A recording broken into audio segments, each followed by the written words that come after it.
With all this talk about Brexit, it's almost enough to make you forget that we're in the midst of a worldwide pandemic, isn't it? Because, of course, here we are in Tier 2 in London. There are those who think that in London we should be moving into Tier 3. We spoke about it last week because, of course, some parts of London, mostly in the East End and further east towards Essex, have got numbers that are rising quite high. Sadiq Khan has now endorsed the idea from Greenwich Council that they should shut down all their schools, as of tonight, I believe, because that's where the disease is spreading the most. We just heard, of course, from Andrew Bridgen up in northwest Leicestershire that he wants to be separated away from Leicester, which has been in lockdown for pretty much as long as anybody can remember. Let's talk to our good friend Dr Laurence Gerlis and find out what on earth is going on. Dr Laurence, welcome back to the show. How are you doing? I'm fine, Mike. I'm fine. Good. Couple of things to start off with, really. We seem to be looking towards D-Day, as it were, or V-Day, or whatever we want to call it, on Wednesday, when the government's going to decide what to do about the tier system, whether London's going to go further from 2 to 3. Surely not, I hope. And what other parts of the country might be given different status. Yeah, I've often said to you, Mike, that I judge what's going on out there by what I'm seeing day to day, because it's a good sample. Yes. And actually, we are seeing a few more cases. It's nothing like it was back in March and April. But there has been a little uptick. It's probably normal for this time of year in terms of respiratory infections. It may be to do with older school children passing it around. But we've seen some cases of 1 or 2 people getting ill, which makes you question what was the point of another 4-week lockdown. Well, right. Because we actually now are in a worse position than we were before that lockdown. It wouldn't surprise me that we did go into Tier 3 in central London, based on what I'm seeing. But I don't think that's the answer. I think we've just got to find a way of living with this virus and protecting the vulnerable, getting the vaccines out, and looking after ourselves without going crazy. We shouldn't be going to crowded nightclubs or very crowded pubs. But my view is we should carry on with life as much as possible. Well, what worries me, Laurence, is that there are this sort of growing band of what you call sage advisors. And I've recognised as well this weekend that some people at Sage are psychologists. They're not actually, what I would regard as epidemiologists or scientists of any kind, or medical people. They're social psychologists. And I had a real shock over the weekend watching this guy being interviewed who was from Sage, talking about, what people tend to do when things like this happen. And I'm like, why are you listening to these people? Why are you using their evidence, so-called, to make decisions? You might as well talk to the clown from McDonald's.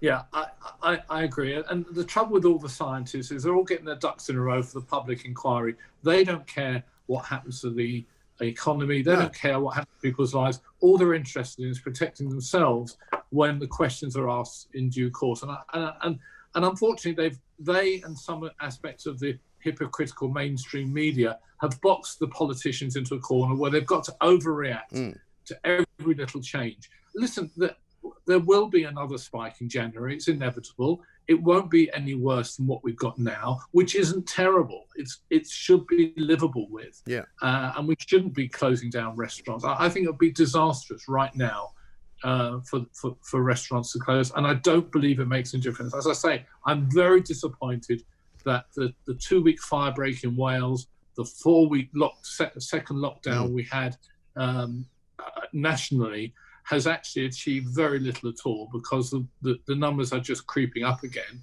And we've just got to find better public health ways of living with this rather than these draconian rules. No, absolutely right. Because look at Wales. Wales, which has probably had more lockdowns than any country in the Union, is in a right old state, isn't it? Yeah, and I just think that taking orders from on high encourages people to break the rules and misbehave. Listen, I've got another hobby horse, Mike, I'd like to share with you, if you don't mind. It's about test to release. Yes. Test to release starts tomorrow. If you or I go on the government website, there's no list of providers. The government have acknowledged that private providers such as myself can be on that. When I try to apply to go on that, I'm told, and this is a new law that's been brought in without any consultation or discussion, that all private clinics must now register as a laboratory. Okay? I've been awake all weekend trying to fill in forms to Right. pretend I'm a laboratory. We've got a laboratory we send our samples to, but that's not good enough. So I've been supportive of the government up to now. You know, they couldn't have seen the virus coming. They couldn't have planned for PPE. And I'm not a political person, but now I'm seeing a Whitehall farce up close and personal. People are asking us, can I do test and release? It comes in tomorrow. It comes in the 15th of December. There's no list on the government website. And if I try to put our CQC registered clinic on there, I'm told you are not a laboratory, therefore you can't register. And someone somewhere has quietly changed the law because they tried to rein in private clinics for some bizarre reason. And I am angry, and Yes. I'm getting angry now. And to me, it just underlines several levels of incompetence that have been going on. I don't think this is ministers or the cabinet. I think this is civil servants. Yes, I agree with that. Well, like you see, this is what I think is the key to a lot of things that go wrong in this country in terms of the rolling out of various policies and the organisational aspects of things, because it's down to the civil servants. And I just don't think they're very good, Laurence, you know? No, because Public Health England, which is now defunct anyway, have taken over this particular role from the Care Quality Commission, and they've made a pig's ear of it. And I don't think a single minister is aware this is going on. They put up forms to be completed that no human being can complete if you're not a laboratory, which I'm not. Right. And what are they asking you to do to become a laboratory? Do you have to qualify in some way? Apart from paying £1,800 application fee to the UKAS, which is the body that certifies laboratories, not doctors. Bear in mind, I'm registered with the General Medical Council. Right. I'm registered and inspected by the CQC. And I've got to fill in paperwork, which is about 15 centimetres high, to show my quality manual, which I don't have because I'm not a laboratory, who my laboratory manager is, which I don't have because I'm not a laboratory, etc. They've whipped out some old forms and tried to make them apply to a new process without any thought whatsoever, Mike. And it's that's shocking. That is absolutely shocking. I'm not surprised you're angry. Shocking. Yeah.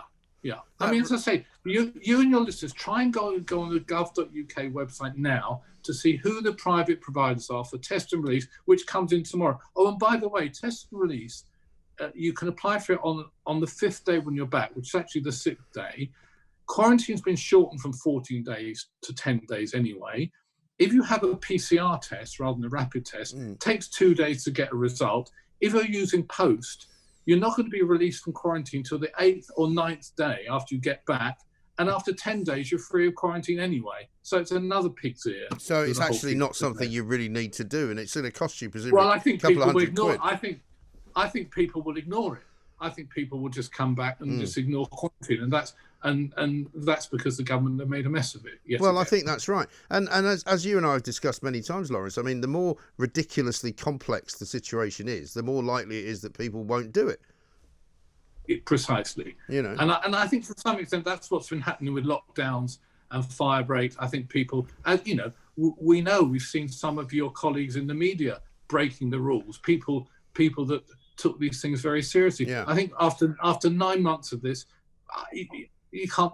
I'm not breaking the rules, but it's you can see why people are, because they're fed up with it. And the more rules you bring in, the more you encourage people to break them. I'm afraid. I think that's right. I mean, I also was in touch with a couple of friends of mine who work in the NHS. One of them yesterday got the vaccine. Not that she was planning to get the vaccine, but she got it because she was offered it on the grounds that people who were supposedly working in the health service with underlying conditions were only the ones meant to be getting it, but people didn't turn up for it.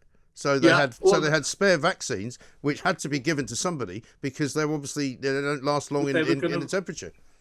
Do you know, last week, if you'd phoned Guy's Hospital, there was a number, because they'd opened a couple of vials with these 975 doses. Right. You could have walked in, you or I could have walked in and got a vaccine. Now, I don't blame the government. That is this Pfizer-BioNTech vaccine, which once thawed out, you have to use it. But that is happening. And I would guess a lot of hospital workers are getting vaccines ahead of people because they're simply there while the vials are being opened.